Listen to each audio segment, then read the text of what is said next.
एक सज्जन बड़े संपन्न आदमी कथा में जाते ही नहीं थे। पत्नी ने कहा कि चले जाओ। बड़ी मुश्किल से एक दिन पत्नी के कहने पर गए। लोगों ने देखा कि संपन्न आदमी पहली बार कथा में आया। कथा शुरू नहीं हुई थी, व्यास जी आकर बैठे थे। लोगों ने उन्हें देखा, आइए आइए आइए आइए, सब लोग आइए आइए हो गया। आसन बिछा दिया, कहा बैठिए बैठिए, बैठ गए।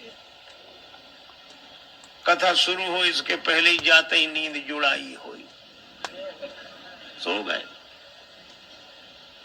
अब सो गए तो ऐसे आदमी को जगाए कौन?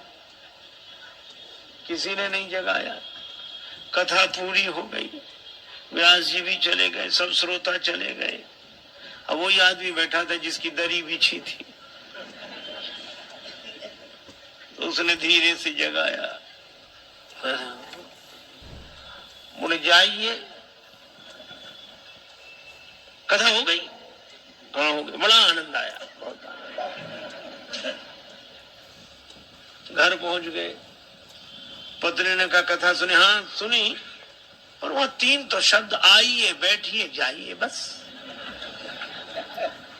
पत्नी ने कहा अभिमानी आदमी है, दोबारा जाएगा नहीं। कहा ये तुम्हारे लिए मंत्र है, कल फिर जाना। तो अपने कमरे में जाकर बैठा। नींद नहीं आ रही थी, कथा में सो के आया था, घर में कैसे नींद आवे?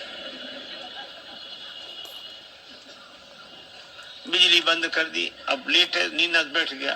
पत्नी ने कहा ये मंत्र है, तो मंत्रों का जप करे। तो बार बार कहा आइए बैठिए जाइए, आइए बैठिए जाइए। अंधेरा था, घर में घुसा चोर। चोर ने जैसे ही प्रवेश किया, ये बोला आइए। चोर ने कहा किसने देख लिया? तो चोर दबे पांव पीछे खिसकने लगा। तो ये बोला बैठिए। अरे बोले इसने पहचान लिया। तब तक चोर भागा, और भागा तो ये बोला जाइए।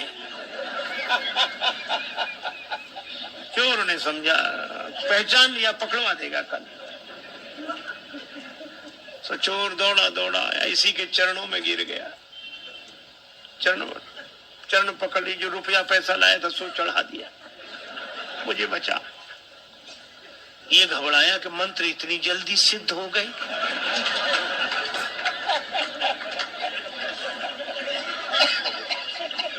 लाइट जलाई, घबराया, देखा एक आदमी हाथ जोड़े खड़ा, रुपया पैसा। अरे भाई तुम कौन हो? अब वो कहे आप तो सब जानते हो, हमसे काहे को कहलाते हो, और ले। रुपया पैसा चढ़ा के गया। पत्नी को जगाया कि मंत्र तो बड़ी जल्दी सिद्ध हो गए। पत्नी ने पूरी बात समझकर कहा कि भगवान की असली कथा से ये झूठे शब्द ले आए, और असली चोर तुम्हारे शरणागत हो गया। और जिस दिन कथा से सच्चे शब्द पकड़ लोगे, उस दिन काम क्रोध लोभ मोह मद मत्सर ये चोर समर्पित हो जाएंगे।